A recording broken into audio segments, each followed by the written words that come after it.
So it's been 5 months since I received this Polygon T7 from my friends over at Bikes Online.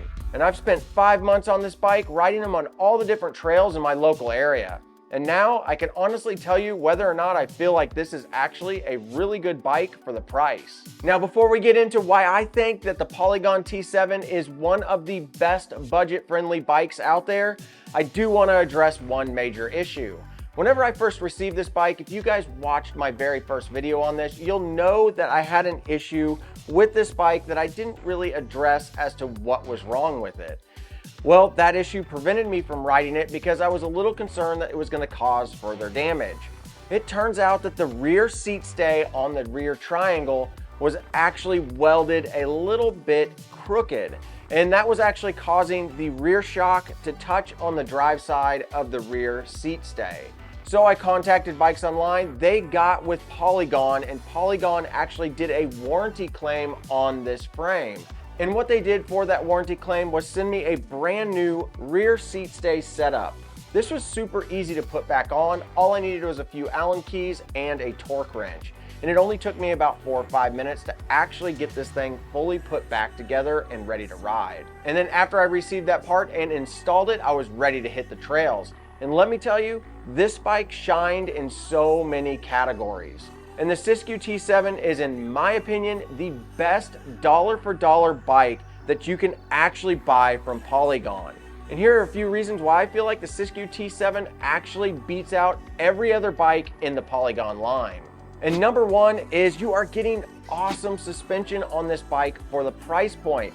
You're going to get RockShox Recon up front, and you're also going to get a RockShox Deluxe Select Plus in the back. Now, whenever I originally bought my very first full suspension, I wouldn't have imagined that for $1,600 that you could get a suspension that is good as what is on the Siskiu T7.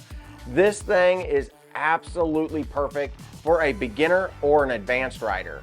The second reason why I think this is an awesome budget-friendly bike and why a lot of people should consider this for their first, second, or even third full suspension is the Tektro brakes. The 4+2 brakes that are offered on this are super precise. I haven't had any issues with them whatsoever. The 4 pistons up front and the 2 pistons that are in the back are absolutely dialed in. I love the fact that it's just standard mineral oil, which makes these things super easy to do lever bleeds or even a full bleed on the system.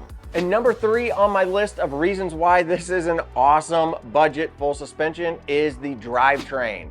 Now, I have ridden several other brands out there, and I've got to tell you, the fact that Polygon puts on full Shimano drivetrains, with exception to the rear cassette that I have on this bike, that is a definite deal sealer for me. You've got a full 12-speed drivetrain, and the front shifter is a Dior, the rear derailleur is a Dior, and it has a clutch built into it, which is crucial on modern mountain bikes these days. And then it also has a Shimano crankset. A lot of the budget-friendly bikes that I've been reviewing, they cheap out on the drivetrain and don't put a Shimano branded crankset. Polygon doesn't do that. They take every single dollar that they charge for this bike and they put it into these quality parts. Now, the only thing about this drivetrain that I would change, if I could change it, is the rear cassette. I'm not a fan of Sunrace cassettes. I find them very, very hard to precisely get the shifting just right on them. I really like Shimano Dior cassettes. Some people have said that they have received Shimano Dior cassettes on their Polygon T7, but this one came with the Sunrace, and I've got to say the Sunrace does look better than the Dior because the Sunrace comes in that awesome black color where the Dior is going to be silver. But for shifting quality, where it really matters, the Shimano Dior is definitely better. Number 4 on my list of reasons to pick up this budget-friendly full suspension is the wheel set. The wheel set that comes on here is definitely ready for some rough, rowdy riding with 35mm internal width rims, which is unheard of at this price point. You're getting into what I would call enduro level widths on these rims. And not to mention, my particular model came wrapped with Schwalbe 2.6-inch wide tires. These things have grip for days. And number 5 on my list of reasons to pick up this awesome budget full suspension is this comes with a TransX dropper post. Now, I have complained in my past videos about the TransX dropper post lever. Yes, I don't like it, but that's not a reason to look over this bike. The fact that this comes with a 170 millimeter dropper post on a size large Polygon T7 is absolutely awesome.